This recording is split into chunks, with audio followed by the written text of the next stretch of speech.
भगवान शिव का एक भक्त जिसका नाम रमेश था, वो दर्जी का काम करता था।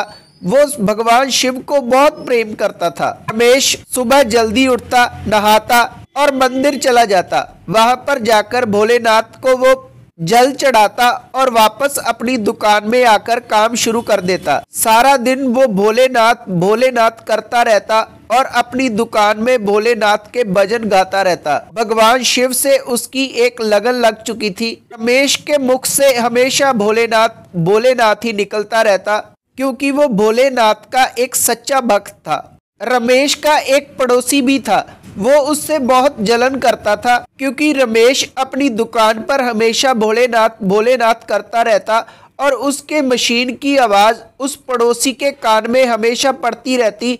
इसीलिए वो इससे जलन करता था और वो हमेशा सोचता रहता था कि रमेश से पीछा कैसे छुड़ाया जाए। एक दिन रमेश को कहीं गांव से बाहर कोई काम पड़ जाता है। रमेश का पड़ोसी देखता है कि वो अब घर पे नहीं है। रमेश का पड़ोसी चोरी से उसके घर में जाता है और उसकी मशीन उठाकर अपने घर पे ले आता है और एक कोने में उसकी मशीन को छुपा देता है। जब रमेश घर पे वापस आता है तो वो देखता है कि उसकी मशीन चोरी हो गई है और रमेश रोने लग जाता है। भगवान शिव को रमेश कहता है कि हे भोलेनाथ, मैं तो आपका सच्चा भक्त हूँ, मैंने तो किसी का बुरा नहीं किया, फिर मेरे साथ बुरा क्यों हो रहा है? आपने मेरे साथ ऐसा क्यों किया? तो फिर रमेश भोलेनाथ को कहता है कि अच्छा, आप मेरी परीक्षा ले रहे हो, इसीलिए मैं आपके ऊपर विश्वास अपना कम नहीं करूंगा, जैसी आपकी मर्जी। ऐसा कहकर रमेश भोलेनाथ के भजन और उनको दिल से याद करने लगा। रमेश अपने घर से बाहर आकर खड़ा हुआ और तभी उसका पड़ोसी आ गया। पड़ोसी आकर रमेश को बोलता है कि तुम आज भजन क्यों नहीं गा रहे? तुमने अपना काम शुरू भी नहीं किया, ऐसा क्यों? मन ही मन मोहन, जो कि रमेश का पड़ोसी था, वो हंसने लगा। एक दिन मोहन, जो रमेश का पड़ोसी था, वो सुबह उठता है और देखता है कि उसके हाथ में एक शाला पड़ जाता है और वो शाला बहुत ही ज्यादा दर्द कर रहा होता है। वो भागकर डॉक्टर के पास जाता है और उसको दिखाता है कि ये देखो, मेरे हाथ में एक शाला पड़ गया, ये बहुत ही ज्यादा दर्द कर रहा है। तो डॉक्टर उसको दवा दे देता है और कहता है कि आप ठीक हो जाओगे। डॉक्टर के दवा देने के बाद वो घर पर चला जाता है, लेकिन उसको कोई आराम नहीं आता।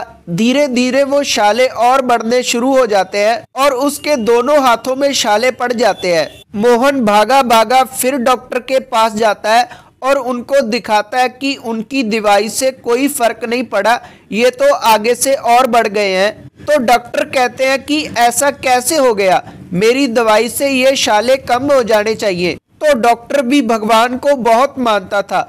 डॉक्टर कहने लगा कि कहीं तुमने किसी के साथ बुरा तो नहीं किया?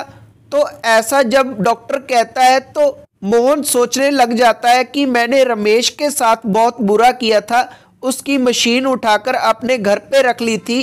पहले तो ये बात मोहन डॉक्टर को नहीं बताता, लेकिन बाद में उसको बता देता है। तो डॉक्टर उसे समझाता है कि ये कर्मों का फल है, अगर तुम किसी के साथ बुरा करोगे तो तुम्हारे साथ भी बुरा ही होगा। मोहन को सारी बात समझ आ जाती है और वो घर पे जाकर सोचता है कि मैं रमेश की मशीन कैसे वापस करूं। तो वो सारा दिन बैठकर यही सोचता रहता है।